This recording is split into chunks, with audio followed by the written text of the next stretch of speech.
Hello, ladies, gentlemen, and beauties in between. I am going to read the first chapter of The Great Gatsby by F. Scott Fitzgerald once again, because sometimes we must work with technology instead of fight with it. And sometimes we must do things a second time to improve. So instead of The Great Gatsby, we are going to do The Goth Gatsby because I like sitting in comfortable places. So I've got my David Bowie corn with me, and my beautiful moon behind me, and my comfortable very queer sweater, and my glasses. So here we go. Chapter 1. In my younger and more vulnerable years, my father gave me some advice that I have been turning over in my mind ever since. Whenever you feel like criticizing anyone, he told me, just remember that all the people in this world haven't had the advantages that you've had. He didn't say any more, but we've always been unusually communicative in a reserved way, and I understood that he meant a great deal more than that. In consequence, I'm inclined to reserve all judgments, a habit that has opened up many curious natures to me and also made me the victim of not a few veteran bores. The abnormal mind is quick to detect and attach itself to this quality when it appears in a normal person, and so it came about that in college I was unjustly accused of being a politician, because I was privy to the secret griefs of wild, unknown men. Most of the confidences were unsought. Frequently, I have feigned sleep, preoccupation, or hostile levity when I realized by some unmistakable sign that an intimate revelation was quivering on the horizon. I'm a slow page turner. Just have to deal with it. For the intimate revelations of young men, or at least the terms in which they express them, are unusually plagiaristic and marred by obvious suppressions. Reserving judgments is a matter of infinite hope. I am still a little afraid of missing something if I forget that, as my father snobbishly suggested, and I snobbishly repeat, a sense of the fundamental decencies is parceled out unequally at birth. And after boasting this way of my tolerance, I come to the admission that it has a limit. Conduct may be founded on the hard rock or the wet marshes, but after a certain point, I don't care what it's founded on.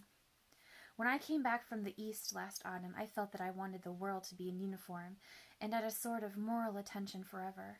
I wanted no more riotous excursions with privileged glimpses into the human heart. Only Gatsby, the man who gives his name to this book, was exempt from my reaction. Gatsby, who represented everything for which I had unaffected scorn. If personality is an unbroken series of successful gestures, then there was something gorgeous about him, some heightened sensitivity to the promises of life, as if he were related to one of those intricate machines that register earthquakes 10,000 miles away. This responsiveness had nothing to do with that flabby impersonability which is dignified under the name of the creative temperament. It was an extraordinary gift for hope, a romantic readiness such as I had never found in any other person, and which is not likely I shall ever find again. No, Gatsby turned out all right at the end. And it is what preyed on Gatsby, what foul dust floated in the wake of his dreams, that temporarily closed out my interests in the abortive sorrows and short-winded elations of men. My family have been prominent, well-to-do people in the middle western city for 3 generations. The Carraways are something of a clan, and we have a tradition that we're descended from the Dukes of Buchlick. I don't know how to say that. Buchlick.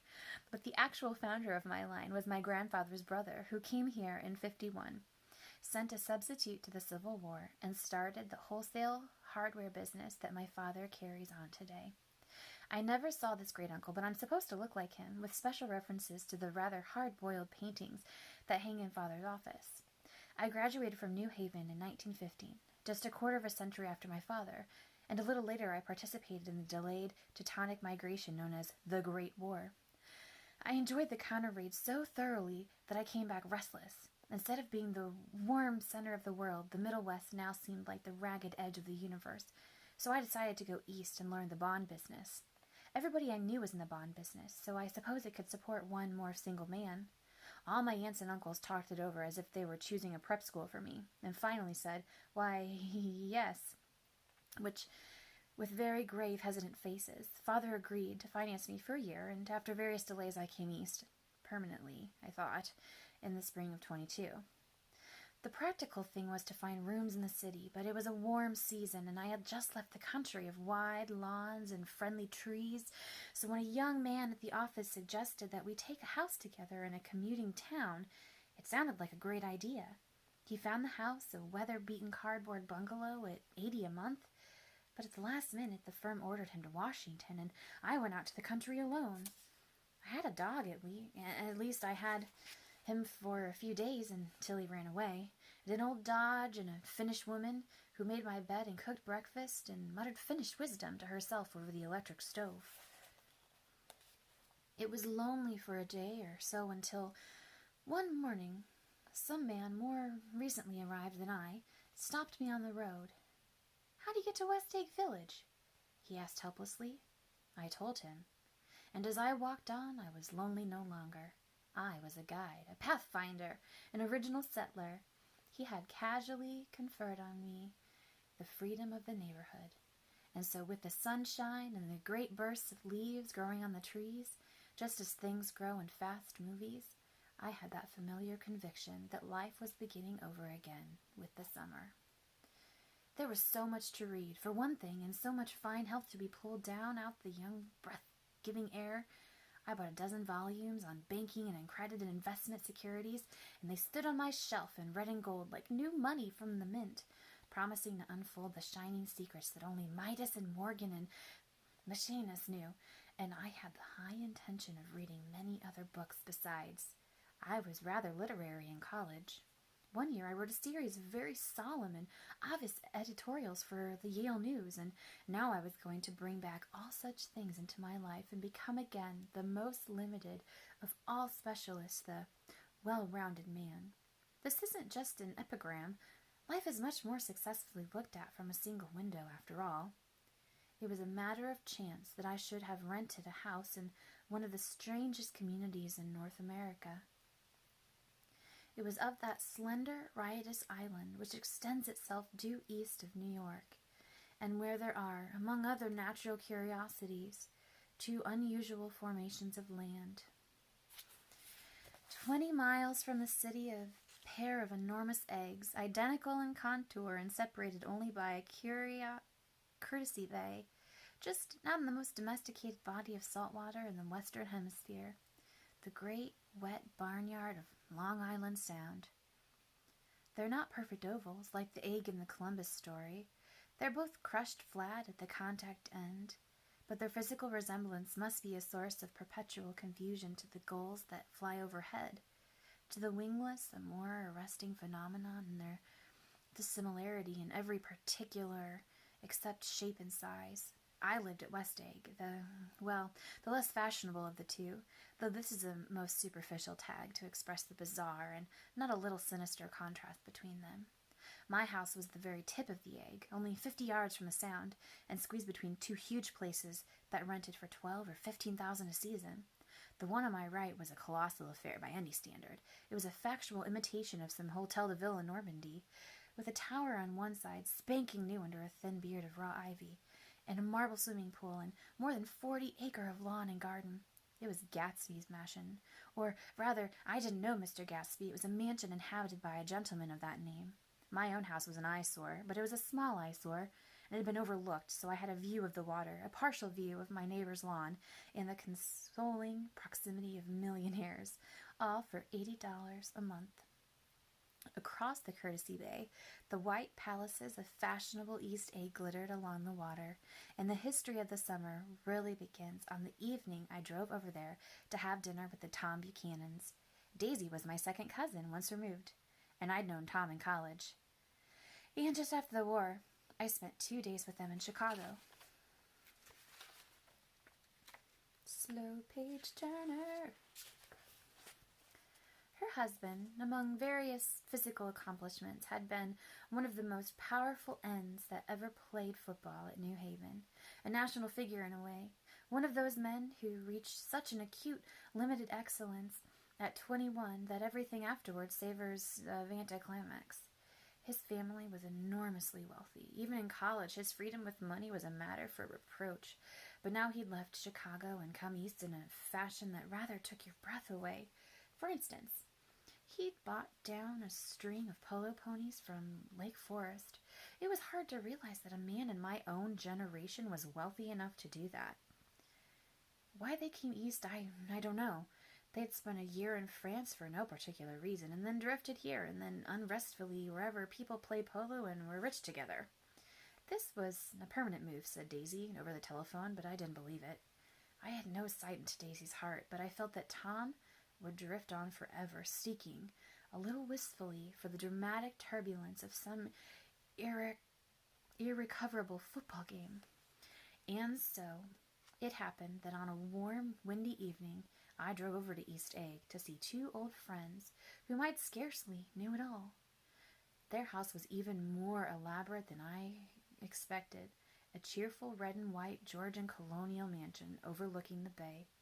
The lawn started at the beach and ran toward the front door for a quarter of a mile, jumping over sundials and brick walks and burning gardens. Finally, when it reached the house, drifting up the side in bright vines as though from the momentum of its run.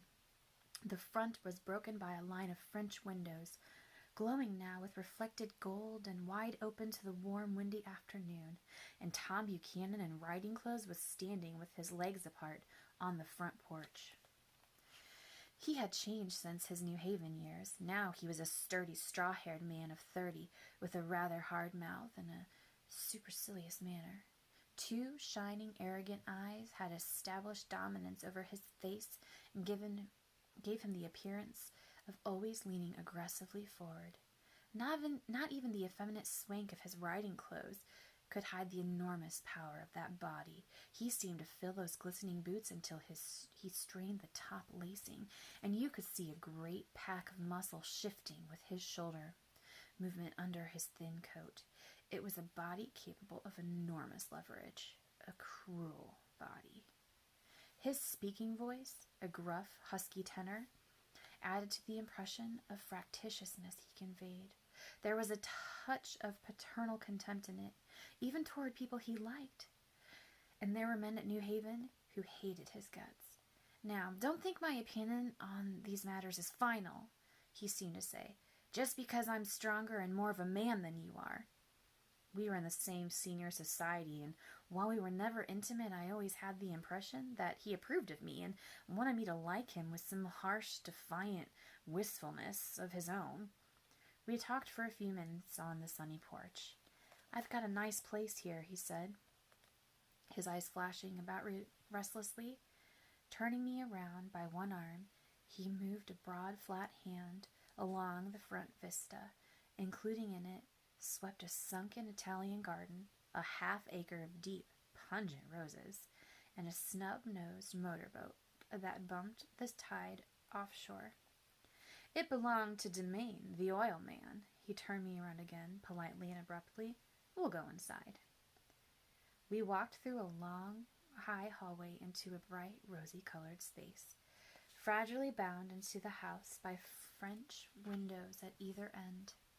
The windows were ajar and gleaming white against the fresh grass outside that seemed to grow a little way into the house. A breeze blew through the room, blew curtains in at one end and out the other like pale flags, twisting them up toward the frosted wedding cake of the ceiling, and then rippled over the wine-colored rugs, making a shadow on it as the wind does on the sea. The only completely stationary object in the room was an enormous couch on which two young women were buoyed up as though upon an anchored balloon. They were both in white, and their dresses were rippling and fluttering as if they had just been blown back in after a short flight around the house.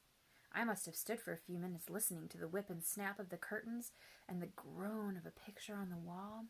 Then there was a boom, as Tom Buchanan shut the rear window and caught wind died out about the room, and the curtains and the rugs and the two young women ballooned slowly to the floor. The younger of the two was a stranger to me. She was extended full length at her end of the divan, completely motionless, and with her chin raised a little, as if she were balancing something on it, which was quite likely to fall.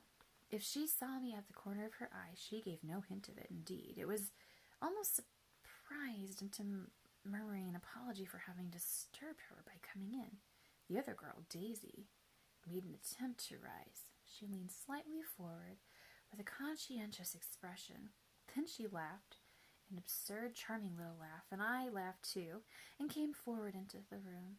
"I'm paralyzed with happiness." She laughed again, as if she said something very witty, and held my hand for a moment, looking up into my face, promising that there was no one in the world she so much wanted to see. That was a way she had. She hinted in a murmur that the surname of a balancing girl was Baker. I've heard it said that Daisy's murmur was only to make people lean toward her, an irrelevant criticism that made it no less charming. At any rate, Miss Baker's lips fluttered. She nodded at me almost imperceptibly, and then quickly tipped her head back again. The object she was balancing had obviously tottered a little and given her something of a fright. Again, a sort of apology arose on my lips. Almost an exhibition of complete self-sufficiency draws a stunned tribute from me. I looked back at my cousin, who began to ask me questions in her low, thrilling voice. It was the kind of voice that the ear follows up and down, as if each speech is an arrangement of notes that will never be played again. Her face was sad and lovely, with bright things in it, bright eyes and a bright, passionate mouth, but there was an excitement in her voice that men who cared for her found difficult to forget. A singing compulsion, a whispered, "Listen," a promise that she had done gay, exciting things just a while since, and that there were gay, exciting things hovering in the next hour. I told her how I had stopped off in Chicago for a day on my way east, and how a dozen people had sent their love through me. "Do they miss me?" she cried ecstatically. "The whole town is desolate. All the cars have the left rear painted black as a mourning wreath, and there's a persistent wail all night along the North Shore. How gorgeous! Let's go back, Tom, tomorrow." Then she added irrelevantly, "You ought to see the baby." "I'd like to." "She's asleep. She's 3 years old. Haven't you ever seen her?" "Never." "Well, you ought to see her. She's—" Tom Buchanan, who had been hovering restlessly about the room, stopped and rested his hand on my shoulder. "What are you doing, Nick?" "I'm a bondman." "Who with?" I told him. "Never heard of him," he remarked decisively. This annoyed me. "You will," I answered shortly. "You will if you stay in the East." "Oh, I'll stay in the East, don't you worry," he said, glancing at Daisy, and then back at me, as if he were alert for something. "I'd be a goddamn fool to live anywhere else." At this point, Miss Baker said, "Absolutely," with such suddenness, and that started. It was the first word she had uttered since I had come into the room. Evidently, it surprised her as much as it did me, for she yawned, and with a series of rapid, deft movements, stood up in the room. "I am stiff," she complained. "I've been lying on that sofa for as long as I can remember." "Don't look at me," Daisy retorted. "I've been trying to get you to New York all afternoon." "No thanks," said Miss Baker to the 4 cocktails just in from the pantry. "I'm absolutely in training." Her host looked at her incredulously. "You are!" He took down his drink as if he were a drop in the bottom of a glass. "How you ever get anything done is beyond me." I looked at Miss Baker, wondering what it was she got done. I enjoyed looking at her. She was a slender, small-breasted girl with an erect carriage, which she accentuated by throwing her body backward at the shoulders like a young cadet.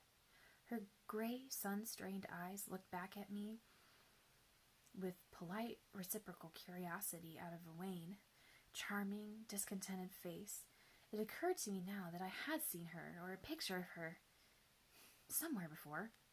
"You live in West Egg?" she remarked contemptuously. "I know somebody there." "I don't know a single." You must know Gatsby. Gatsby? Demanded Daisy. What Gatsby? Before I could reply that he was my neighbor, dinner was announced. Wedging his tense arm imperatively under mine, Tom Buchanan compelled me from the room as though he were moving a checker to another square. Slenderly, languidly, their hands set lightly on their hips, the two young women preceded us out onto a rosy-colored porch, open towards the sunset, where 4 candles flickered on the table into the diminished wind. Why candles? Objected Daisy. Frowning, she snapped them out of her fingers. In 2 weeks it'll be the longest day in the year. She looked at us all radiantly. Do you always watch for the longest day of the year and then miss it? I always watch for the longest day in the year and miss it. We had to plan something, yawned Miss Baker, sitting down at the table, as if she were getting into bed. All right, said Daisy. What do we plan? She turned to me helplessly. What do people plan? Before I could answer, her eyes fastened with an odd expression on her little finger. Look, she complained. I heard it. We all looked. The knuckle was black and blue. You did it, Tom, she said accusingly. I know you didn't mean to, but you did do it. That's what I get for marrying a brute of a man. A great, big, hulking, physical specimen of a... I hate that word, hulking, objected Tom crossly, even in kidding. Hulking, insisted Daisy. Sometimes she and Miss Baker talked at once, unobtrusively, and with a bantering inconsequence that was never quite chatter. That was as cool as their white dresses and their impersonal eyes, and in the absence of all desire, they were here, and they accepted Tom and me, making only a polite, pleasant effort to entertain or to be entertained. They knew that presently dinner would be over, and a little later the evening, too, would be over and casually put away. It was sharply different from the West, where an evening was hurried from the phase toward its close in a continually disappointed anticipation, or else in sheer nervous dread of the moment itself. You make me feel uncivilized, Daisy, I confessed on my second glass of corky but rather impulsive claret. Can't you talk about crops or something? I meant nothing in particular by this remark, but it was taken up in an unexpected way. Civilization is going to pieces, broke out Tom violently. I've gotten to be a terrible pessimist about things. Have you read The Rise of the Colored Empires by this man Goddard? Why, no, I answered, rather surprised by his tone. Well, it's a fine book, and everybody ought to read it. It's this idea that if we don't look out, the white race will be utterly submerged. It's all scientific stuff. It's been proved. Tom gets very profound, said Daisy, with an expression of unthoughtful sadness. He's read deep books with long words in them. What was that word Well, these books are all scientific, insisted Tom, glancing at her impatiently. This fellow has worked out the whole thing. Oh, yeah, Tom, so scientific. Yeah, that's a word for it. I don't like reading this part because it just makes me angry. So I'm going to skip it.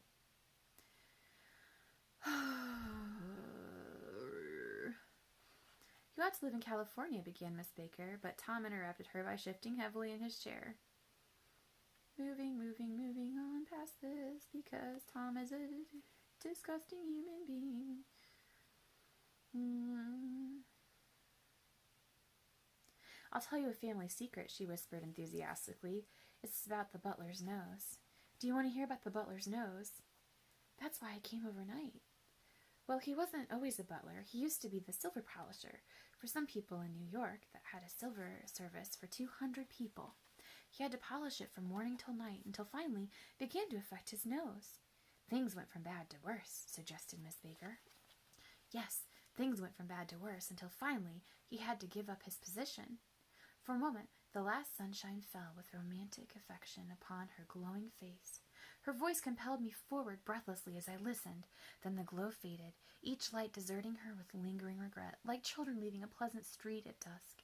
The butler came back and murmured something close to Tom's ear, whereupon Tom frowned, pushed back his chair, and without a word went inside. As if his absence quickened something within her, Daisy leaned forward again, her voice glowing and singing. I love to see you at my table, Nick. You remind me of a rose, an absolute rose, doesn't he? She turned to Miss Baker for confirmation. An absolute rose? This was untrue.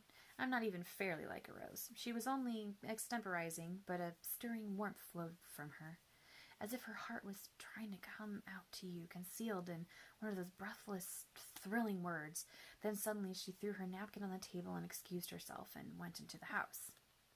Miss Baker and I exchanged a short glance, consciously devoid of meaning. I was about to speak when she sat up alertly and said, "Shh," in a warning voice. A subdued and passionate murmur was audible in the room beyond, and Miss Baker leaned forward, unashamed, trying to hear. The murmur trembled on the verge of coherence, sank down, mounted excitedly, and then ceased altogether. "This Mr. Gatsby you spoke of is my neighbor," I said. "Don't talk. I want to hear what's happening." "Is something happening?" I inquired innocently. "You mean to say you don't know?" said Miss Baker, honestly surprised. "I thought everybody knew." "I don't." "Why," she said hesitantly, "Tom's got some woman in New York." "Got some woman?" I repeated blankly. Miss Baker nodded. "She might have the decency not to telephone him at dinner, don't you think?" Almost before I had grasped her meaning, there was the flutter of a dress and the crunch of a leather boot, and Tom and Daisy were back at the table. "It couldn't be helped," cried Daisy with tense gaiety. She sat down, glanced searchingly at Miss Baker and then at me, and continued. "I looked outdoors for a minute, and it's very romantic outdoors. There's a bird on the lawn that I think must be a nightingale come over to the cunard or white star line. He's singing away," her voice sang. "It's romantic, isn't it, Tom?" "Very romantic," he said, and then miserably to me, "If it's a light enough after dinner, I want to take you down to the stables." The telephone rang inside, startlingly, and as Daisy shook her head decisively at Tom, the subject of the stables, in fact, all subject, vanished into air.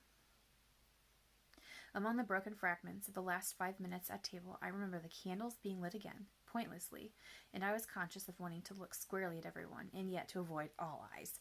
I couldn't guess what Daisy and Tom were thinking, but I doubt if even Miss Baker, who seemed to have mastered a certain hardy skepticism, was able to utterly to put the fifth guest's shrill, metallic urgency out of mind. To a certain temperament, the situation might have seemed intriguing. My own instinct was to telephone immediately for the police. The horses, needless to say, were not mentioned again. Tom and Miss Baker, with several feet of twilight between them, strolled back into the library, as if to vigil beside a perfectly tangible body, while trying to look pleasantly interested and a little deaf. I followed Daisy around a chain of connecting verandas to the porch in front. In its deep gloom, we sat down side by side on a wicker settee. Daisy took her face in her hands as if feeling its lovely shape, and her eyes moved gradually out into the velvet dusk. I saw that turbulent emotions possessed her, so I asked what I thought would be some sedative questions about her little girl. "We don't know each other very well, Nick," she said suddenly. "Even if we are cousins, you didn't come to my wedding." "I wasn't back from the war." "That's true," she hesitated. "Well, I've had a very bad time, Nick, and I'm pretty cynical about everything." Evidently, she had reasons to be. I waited, but she didn't say any more, and after a moment I returned rather feebly to the subject of her daughter. "I suppose she talks and eats and everything." "Oh, yes, she looks at me absently." "Listen, Nick, let me tell you what I said when she was born. Would you like to hear?" "Very much." "I'll show you how I've gotten to feel about things. Well, she was less than an hour old, and Tom was God knows where. I woke up out of the ether with an utterly abandoned feeling and asked the nurse right away if it was a boy or a girl. She told me it was a girl, and so I turned my head away and wept. 'All right,' I said. 'I'm glad it's a girl, and I hope she'll be a fool, for the best thing a girl can be in this world, a beautiful little fool.' You see, I think everything's terrible anyhow," she went on in a convinced way. "Everybody thinks so, the most advanced people, and I know. I've been everywhere and seen everything and done everything." Her eyes flashed around her in a defiant way. rather like Tom's, and she's laughed with thrilling scorn. Sophisticated. God, I'm sophisticated. The instant her voice broke off, ceasing to compel my attention, my belief, I felt the basic insincerity of what she had said.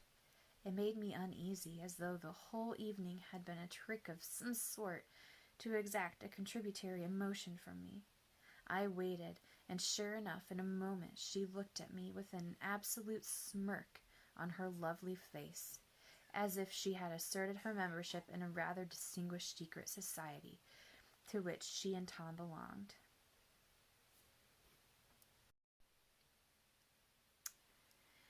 Inside, the crimson room bloomed with light. Tom and Miss Baker sat at either end of the long couch as she read aloud to him from the Saturday Evening Post. The words, murmurous and uninflected, running together in a soothing tune. The lamplight, bright on his boots and dull on the autumn leaf yellow of her hair, glinted along the paper as she turned a page with a flutter of slender muscles in her arms. When we came in, she held us silent for a moment with a lifted hand. To be continued, she said, tossing the magazine on the table. In our very next issue. Her body asserted itself with a restless movement of her knee as she stood up. 10 o'clock, she remarked, apparently finding the time on the ceiling. Time for this good girl to get to bed. Jordan's going to play in the tournament tomorrow, explained Daisy, over at Westchester. Oh, you're Jordan Baker. I knew now why her face was familiar. Its pleasing, contemptuous expression had looked out at me from many rotogravure pictures of the sporting life at Asheville and Hot Springs and Palm Beach. I had heard some story of her too, a critical, unpleasant story, but what it was I had forgotten long ago. Good night, she said softly. Wake me at 8, won't you? If you'll get up. I will. Good night, Mr. Carraway. See you anon. Of course you will, confirmed Daisy. In fact, I think I'll arrange a marriage. Come over often, Nick, and I'll sort of, fling you together, lock you up accidentally in linen closets and push you out to sea in a boat and all of that sort of thing. Good night, called Miss Baker from the stairs. I haven't heard a word. She's a nice girl, said Tom after a moment. They oughtn't to let her run around the country this way. Who oughtn't to? Inquired Daisy coldly. Her family. Her family is one aunt about 1,000 years old. Besides, Nick's going to look after her, aren't you, Nick? She's going to spend lots of weekends out here this summer. I think the home influence will be very good for her. Daisy and Tom looked at each other for a moment in silence.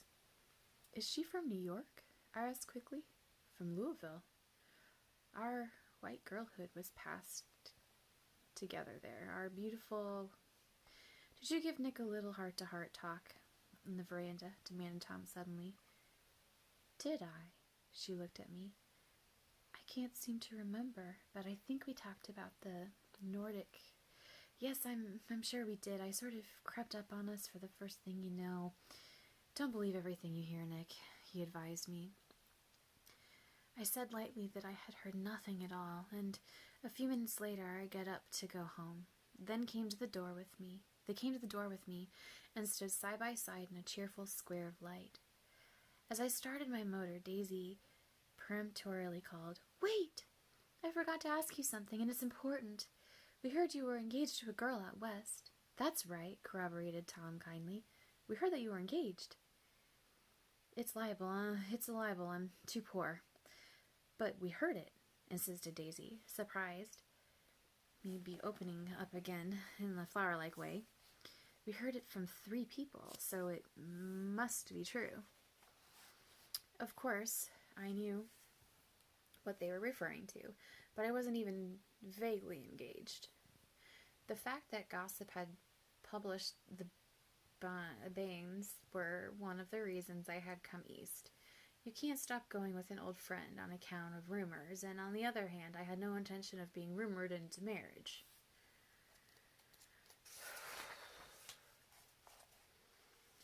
Their interest rather touched me and made them less remotely rich. Nevertheless, I was confused and a little disgusted as I drove away. It seemed to me that the thing for Daisy to do was to rush out of the house, child in arms, but apparently there were no such intentions in her head. As for Tom, the fact that he had some woman in New York was really less surprising than that had been depressed by a book. Something was making him nimble at the edge of stale ideas, as if his sturdy physical egotism